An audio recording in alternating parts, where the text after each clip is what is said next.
I'm gonna take a brief moment. You know, FatBoy, he have lived his life. He lived his life, and FatBoy, he was a mentor to me. When I was in the 7th grade, I had the opportunity to meet, my dad brought a guy home with him, and that guy was FatBoy. And first thing he walked up to me and said was, "Oh man, do you know how to gamble?" And I said, "Yeah." He said, "Do you know how to gamble?" And I said, "Yeah." He said, he kept asking me, "Do you really know how to gamble?" And I kept saying, "Yeah." And then I said, "Man, why you keep asking me? I'm calling telling you, yeah, I know how to gamble." He said, "Well, let me ask you this then. Do you know how to cheat?" And I said, "No." He said, "Well, you don't know how to gamble then." He said, "If you don't know how to cheat, you don't know how to gamble. That means a man can cheat you." But he taught me them things, you know. And I want to say this, and I'm not going to say it a lot because I see a lot of people here that, you know, they know me, but they don't know me, you know. They know me, but they don't know me, you know. But I'm going to say this in a roundabout way, you know. I was that guy in the street. And Fat called on me.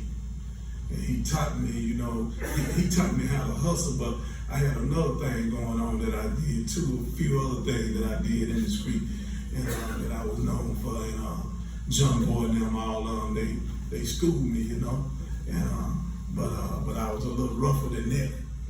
And but anyway, I want to say this here, and I'm gonna share something with you all. I got some scriptures that I want to share with y'all right quick, and then I'm gonna bid y'all farewell.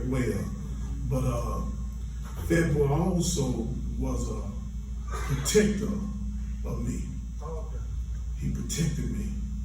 FatBoy was like, you know, like I said, I lived another lifestyle.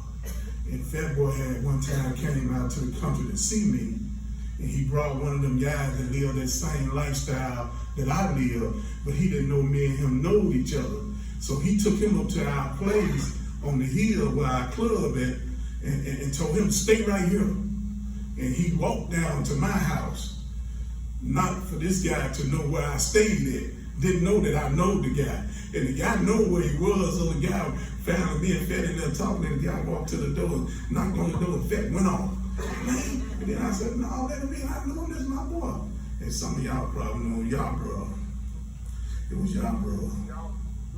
Yeah. And he's so fat, let him in, but Fat was a protector. But this is what I want to share with y'all today. We're going to look away into the book of John, the 14th chapter. And it says in here, "Do not let your heart be troubled. You believe in God, believe also in me. For my Father's house, many rooms. If there were not so, I would have told you that. I'm going to prepare a place for you." And this is what I want you to catch.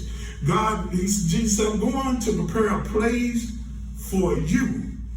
And if I go and prepare a place for you, I will come back to take you to be with me, that you also may be where I am." But I want to let you know today, y'all, you know, like I said, I want to drop something like Fat left something with me. He taught me how to hustle. He taught me how to get to the next place in life when I was in the streets. And I want to leave something with you all to teach you and show you how to get to the next place in life.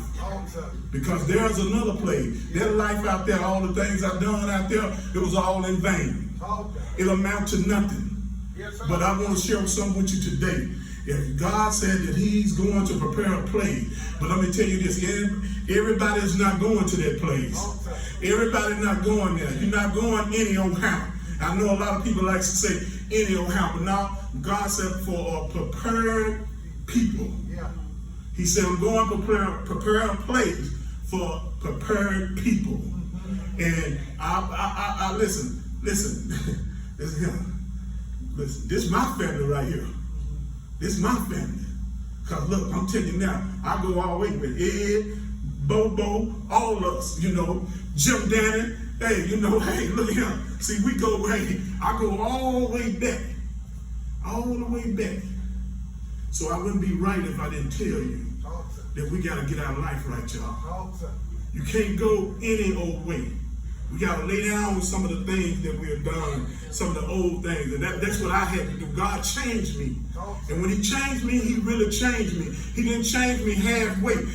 Just like Fat wanted to make sure that I know how to gamble, I had to learn how to walk this walk. And this walk is a way that you got to be prepared. You cannot live any old way and think that you're going to heaven. He said, I'm going to prepare a place for you, but it's for prepared people. Their change got to take place. And we had a saying that change ain't change until you what? Change. And I just stopped by to tell y'all today, because y'all are a beautiful family. You're an awesome family. It's so many of y'all. I can share so many stories about my uncle called me one time. He was in the penitentiary. And he was scared, nervous.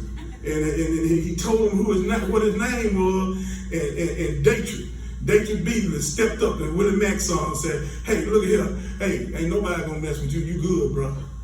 You good over here. You good over here. And I'm saying this, y'all family, y'all a lovely family, but let me tell you something, get closer to God. I stopped by to tell y'all, Fat left a lot of trades. I see it. Y'all look, y'all touched my heart today. Y'all touched my heart today because Fat was genuine, man. Fat schooled me, man. But Fat would call me and put me in situations when he got in something, he'll call me because, like I said, I was that guy. I was that guy, you know. And so, but I'm going to tell you this here. Listen, man, listen, people, listen. Beasley family, to his son, to his daughter. Listen, your daddy was a jewel. Yeah, he had his life, his style. He's the only gangster that I know. The only gangster that I know that never carried a pistol. You anywhere he can put his mouthpiece down on anybody. He had so much game, it's pitiful. But God is Jesus is the only one that can open the door. Jesus said, I am the door. See, there's no other way to heaven but through God. Now, just like that touch your heart, allow God to come into your heart. Allow God to come into your heart. I'm telling you, I'm living the best life. I was living a life out there. I was living a life. I was having fun. Because sin is fun. Anybody tell you it ain't, they wrong. Sin is fun. But let me tell you now, I'm living the best life. I'm telling you, God is awesome. God is awesome. If you try, I'm telling you now, you'll be saying, why I didn't do this a long time ago. God, get God in your life.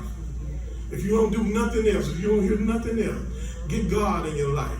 You saying you want to make Fat proud? Show him that.